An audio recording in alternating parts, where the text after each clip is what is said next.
Nigel Farage, you're the father of Brexit, one of the best known and most familiar and popular faces on British television, instantly recognized in many other countries as well, including the United States. Your uniquely winning personality, presentation, and common sense candor have brought you close to world leaders and all sorts of major figures in all walks of life. And it's this that compels me to ask you whether you believe, and if you do, why you think we have such a vacuum of good leadership in the Western world at the present time. This dreadfully frustrating and worrying situation is one of the major narratives of our current days. Well, you're absolutely right. And I think one of the main reasons is this. If you go back, through previous decades and look at leaders that we produced in, let's say, America and the United Kingdom to begin with, you find leaders who, before embarking upon political careers, had done other stuff. They'd been in business. They'd risen up through the ranks of the trade union movement. They'd, in General Eisenhower's case, commanded the D-Day operation. I mean, these were people of real substance who then went into politics later in life thinking that they might be able to give something back. Now, some of them turned out to be good leaders, and some of them turned out to be completely rubbish. But have a look at today's generation of leaders. I mean, Joe Biden has been on Capitol Hill for half a century.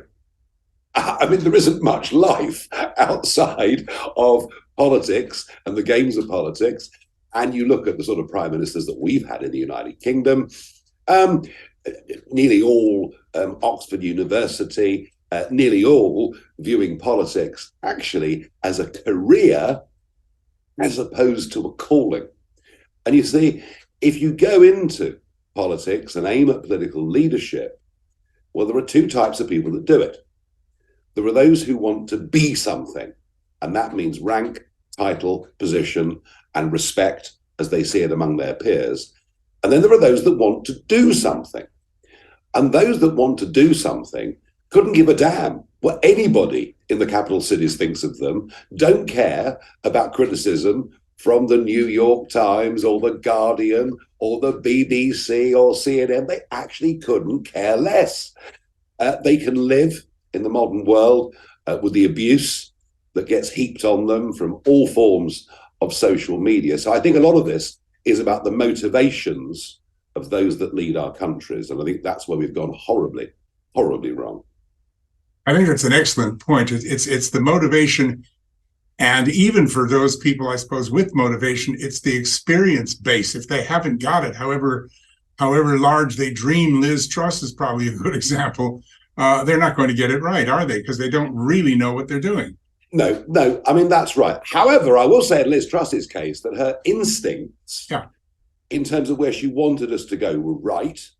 She was hated by the IMF, the White House, the civil service blob in Westminster, the media. How dare she? Do you know what she wanted to do? She wanted to reduce the size of the state. I mean, goodness gracious me, we can't have that now, can we? She wanted to reduce taxation. Oh, that would never do. Oh, and worse still, she wanted to incentivize ordinary men and women to set up their own businesses and succeed. Well, we couldn't have any of that. And here's the irony. The financial markets crisis that led to her resignation, gilt yields today are higher than they were at the time of Liz Truss's resignation. And I'm listening, I'm waiting for the IMF to say something. No, not a word. So, having real life experience not only equips you to deal with difficult things in life, but there's something else here. It gives you a connection with ordinary people. Yes. Rather than a connection with the bubbles that exist inside DC and London, where you only speak to people who nearly always come from the same class, the same school, the same university, the same background, and the same ambitions.